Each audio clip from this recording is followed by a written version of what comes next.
20th century, the main villain...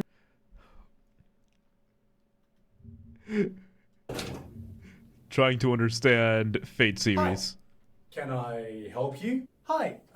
Yeah, I was interested in... Oh shit, I've seen this one, yeah. And I heard I could come here for more information. I've seen this one. It's so good. Fuck it, we're already watching it, so look, we're might as well. looking for new fans to join our cause, so we're here to make things as easy as possible.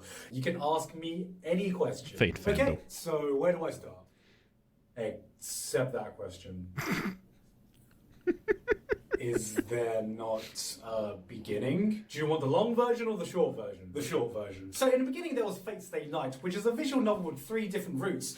Fate, Unlimited Blade Works, and Heaven's Field, which needs to be played out in that exact order. Now the Fate route has been adapted once by Studio Dean in 2006 as an anime series. Unlimited Blade Works has I been love the adapted anime. twice, So good. once by Studio Dean as a movie, and once by Ufotable as a full series, who are also adapting Heaven's Field, but only as a trilogy of movies, only of which one is out at the moment. I thought you were going to give me the short version. This is the short version. So technically speaking, anime-wise, the 2016 The cuts are good. is the beginning and serves Good as a editing. good introduction to the world. Okay, so why can't I just start with that? Because it's shit. Oh, yeah, in terms of mainline adaptations, only the ones by Ufotable are worth watching, but you can't start with Fate Stay Night Unlimited Blade Works because that spoils Fate Zero. What's Fate Zero? Oh, well, it's just a prequel that takes place before Fate Stay Night and serves as a good introduction to the world of Fate. Alright, so I'll just start with Fate Zero. Well, no, because Fate Zero spoils Fate Stay Night Heaven's Field. It's a favorite prequel and first anime, also Unlimited Blade Works, one of the spin-offs. Same here, I watched. Fate Zero spoils Fate Stay Night. Yep, that makes no sense. That's why That makes perfect sense, though. That makes perfect sense. Each of them spoils the other because they feed into one another. And they are not as much spoilers as they are just become references of themselves because they are based on the visual novel. I can see the logic behind that. I'm not saying it's good logic. I'm just saying I can see it.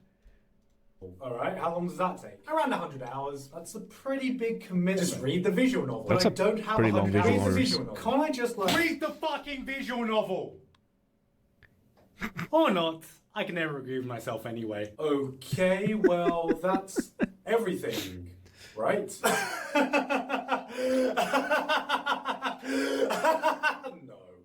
There's more. Do you want the long version or the short version? The short? Well, you see, you have Fate Hollow Atraxia, which is a continuation of Fate Stay Night, but only exists in visual novel form at the moment with no anime adaptation. Now, you also have Fate Prototype, which is a reimagining of the whole Fate Stay Night events, but only in a 1-episode OVA form. Okay. So that's now Fate Apocrypha takes place in a completely alternate universe, and this includes one anime adaptation. And Oh, that's the one with and what's of course, his face? there's the Fate Extraverse, which is another alternate universe, and this includes 3 games: Fate Extra, Fate Extra Triple C, and Fate Extella. And Oh, of course, the they also PSP. have one anime adaptation Switch. in Fate Extra Last Encore. Okay. So, I'm guessing the only connection with all of these is that blonde chick with the sword. You mean Saber? Yes? Oh no, they're totally different characters.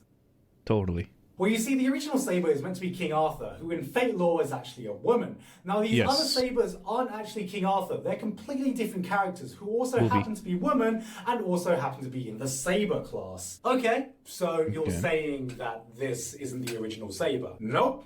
This? That's right. And everyone here? They're different characters and look similar. And these 2 Sabers are also different from each other. No. You see, one's Red Saber and the other one is Saber of Red.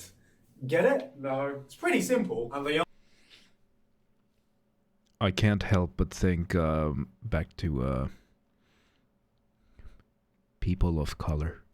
Gonna let you fill in the rest. Aren't related to the original Saber at all. Only Saber of Red. You mean the Saber that's red or the one that looks like Saber?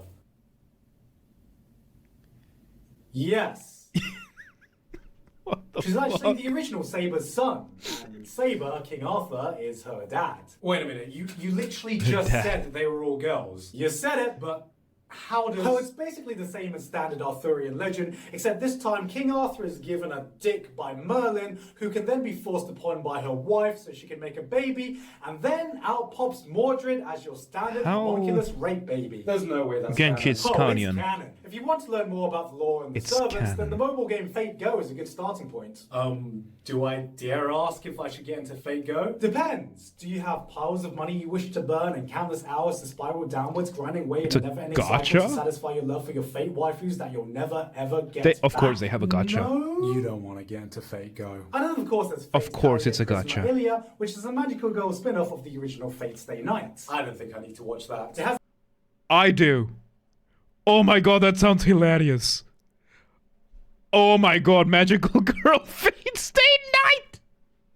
Lesbian lollies kissing. I think I'll need to watch that. Oh, and before I forget, there's also the cooking spin-off by Studio Ufotable, where basically the cast of Fate Stay Nights cook food and stuff, and all of this is all part of the greater Nasu-verse, which to explain... Right, stop!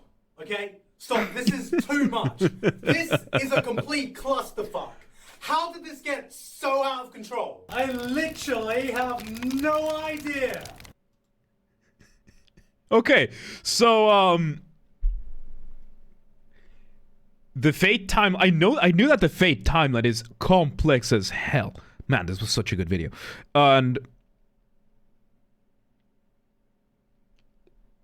it just, and there you have Fate. And the thing is, they are still working on it. Just play the visual novel. They're still working on it. They're still expanding it. Could this be the Fated anime that takes the Fated franchise that takes 100 years to fully make anime adaptations for?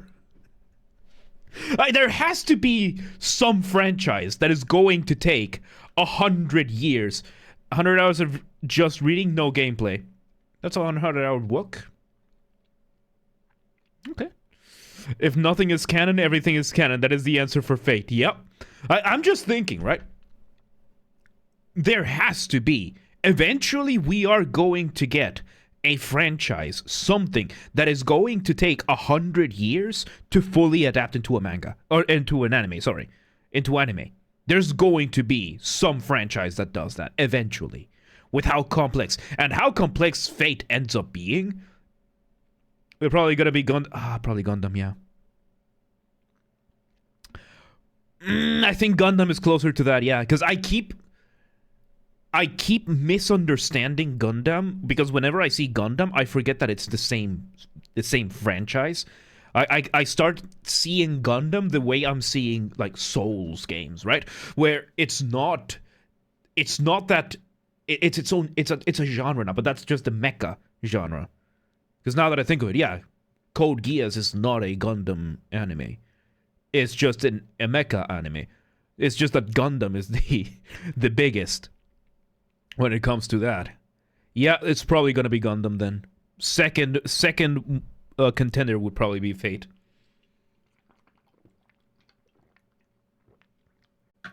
Man, absolutely insane. Anyway, let's go back to Resident Evil.